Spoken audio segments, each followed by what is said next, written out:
Welcome to the Stoic Responder Podcast. I'm your host, Christopher Healy. As a special agent who spent more than 15 years conducting large-scale fraud, money laundering, and public corruption investigations, Stoic philosophy provided a mindset edge that became the foundation of my professional success. My mission today is to share those same ancient mindset lessons with you so that you can turn obstacles into opportunities and adversity into advantage. Time to muster up. Hey everybody, welcome back to the Stoic Responder Podcast. This is episode 116, Life as a Terminal Condition. All right, folks, as I said on Monday's episode, or on Tuesday's episode and Wednesday's episode, this week is all about setting you up to get through this last kind of couple of challenging weeks of the year as, you know, life becomes a little bit more crazy as the storm rages around you with end of school stuff, family parties and work parties and end of year things and end of semester things and all that comes with it. We know from experience as parents over here at Team Healy headquarters that life kind of can have a habit of getting turned up to an 11 this time of year. So my hope is that these episodes give you a little bit of an anchor point, a little bit of a, maybe even a North Star to kind of guide you through the troubled holiday season. But a quick reminder that Friday, the 20th, is going to be the last episode you get for the remainder of the year. Just looking at my calendar right now, I think the next set of episodes are going to come out the week of January 6th. So I will be gone for the week of December 23rd, all the way through the week of December 30th. And you won't be back. I won't be back recording until the week of the 6th. So just not that you're looking for these episodes. Nobody's really like downloading and listening to a bunch of podcasts this time of year. But I will be gone for the next 2 weeks. Just a reminder of that. And I'll be back to start the new year with some great Stoic wisdom. If you want to make sure you don't miss any episodes when the new year comes around and we transition over to Substack, head on over to the stoicresponder.substack.com and sign up to get the podcast delivered directly to your email inbox 4 times a week over there. You'll also get any writing I do. I haven't done any writing in a hot minute. I've had a lot of plates spinning and haven't had the time to sit down and write, but hopefully I'll be able to do a little bit of that while I'm on break as well. And if I write anything long form, anything blog related about Stoicism, about leadership lessons, it's going to go up on the stoicresponder.substack.com as well. And you will be privy to all of that for free if you go on over to the stoicresponder.substack.com and sign up. As a reminder, after the new year, we're going to be hosting the entire podcast over there. And so if you're not signed up over there, you could miss some episodes. And I hope that's not the case. So head on over, sign up. Let's get into the meat of today's episode. I think third day in a row, I'm talking about Seneca. And a quick reminder again, Seneca was probably the most prolific writer of the Stoics and probably the most, I guess, cultured is one way to put it, although it's hard to put him above Marcus Aurelius in that regard. But he was a playwright. He was wealthy. He was a advisor to emperors and senators and the like. And he wrote considerably about his philosophy and lived his philosophy right to the end. If you know kind of how Seneca's life ended, and I think we've talked about it in the podcast before, but he essentially chose to take his life in his own hand rather than continue to work for the despicable Emperor Nero, who was not heeding his advice. That's a whole different topic for another podcast, but Seneca was a Stoic through and through, and he's written some incredible things, including this quote here. "This is our big mistake, to think we look forward to death.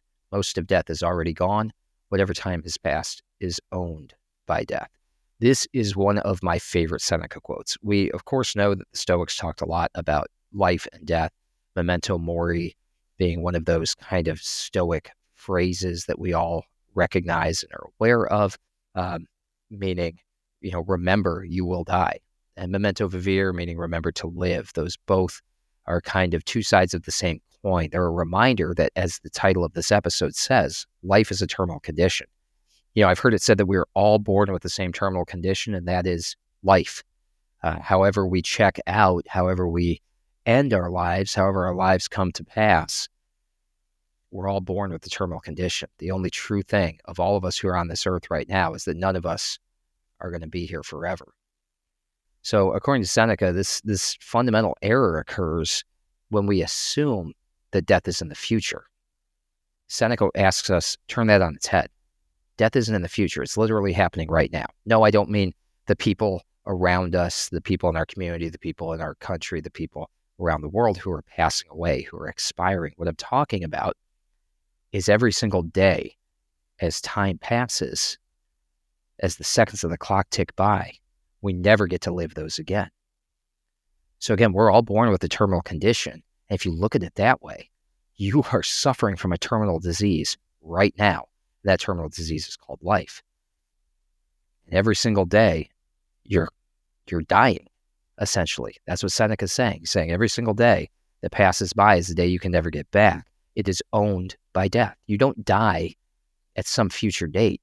You die a little bit every single day on your path towards that future date. Kind of asks you to turn it on its head, because we all make this fundamental mistake, right? And what happens when we do that is we live in fear. We live in fear of that natural and unavoidable date in the future. And we become paralyzed. We become prevented from living what remains of our life to its fullest potential. We don't chase down those things that we should be chasing down. We don't go after those things we should be going after. We don't live in a way that honors the fact that every single day we are dying. We don't spend time on the things that truly matter. We waste it away. We dither it away. We spend our time scrolling the internet or watching television instead of fulfilling those things that we'll wish on our deathbed we had fulfilled before the days slipped away from us. You see, Seneca reminds us that to live a life that's in constant fear of that future death is to live half-lived.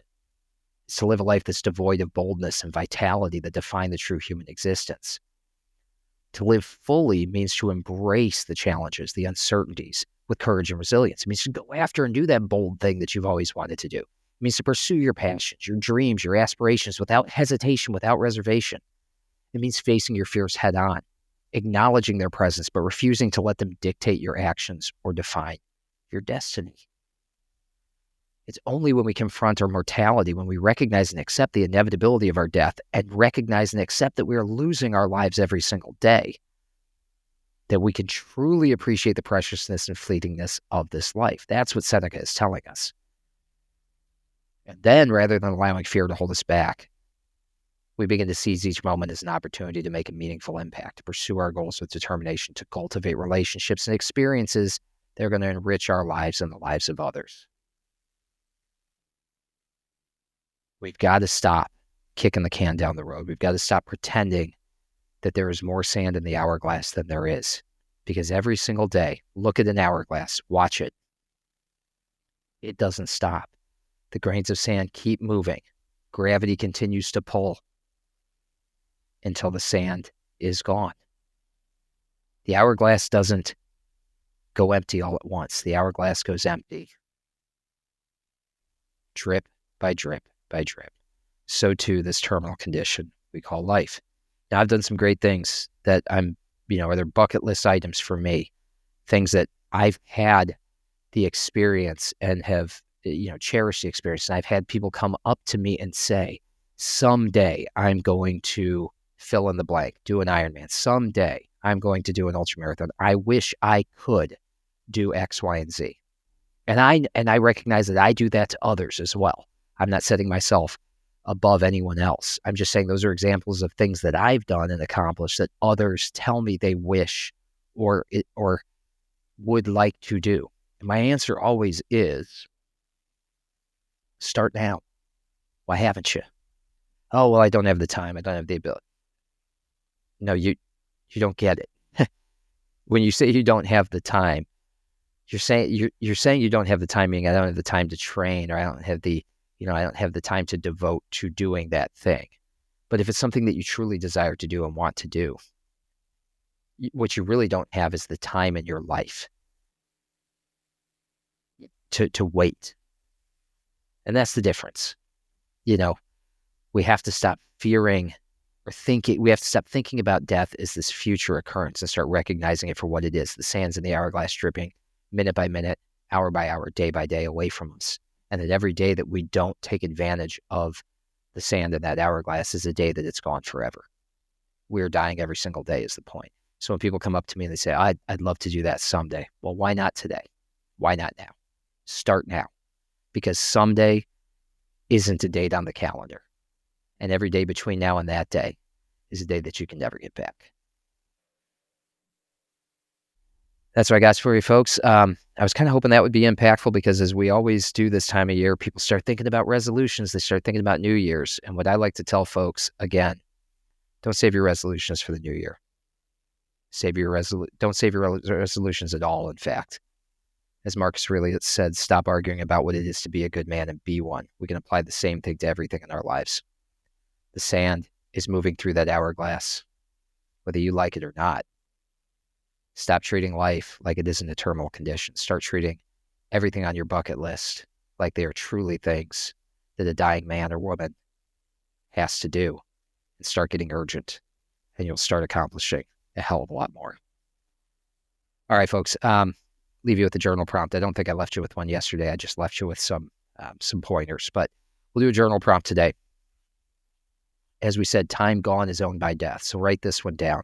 What is preventing me from living fully with the time that remains? What is preventing me from living fully with the time that remains? Don't wait until New Year's. Don't do it. Take advantage of these last 2 weeks of the year. Start living now. Folks, thanks for listening. As I said before at the beginning of the show, if you really want to make sure that you're getting these episodes after the new year, go over to the stoicresponder.substack.com and sign up for free to make sure you don't miss any episodes.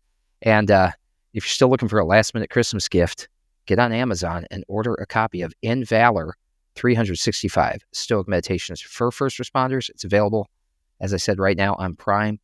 You can get it before Christmas if you make sure to order by the 20th. Today's the 19th, I think, as this comes out. So order quickly. In Valor 365 Stoic Meditations for First Responders. It's a great resource if you're looking to practice this philosophy daily. It's going to give you some quotes, some contextualization directly relatable to your life. It's also going to give you some daily journal prompts and some action items to help you integrate these lessons. So get out there, get a copy of that. Start practicing today. Make sure you're living your life to its fullest. We'll be back with the last episode of the year tomorrow, folks. Until then, you are out of roll. Thank you for listening. If you enjoyed this episode, please take a moment to subscribe, like, rate, and share this podcast so that we can spread the benefits of Stoicism to other first responders. It will only take you a few moments, but it can help us tremendously. Until next time, out of roll.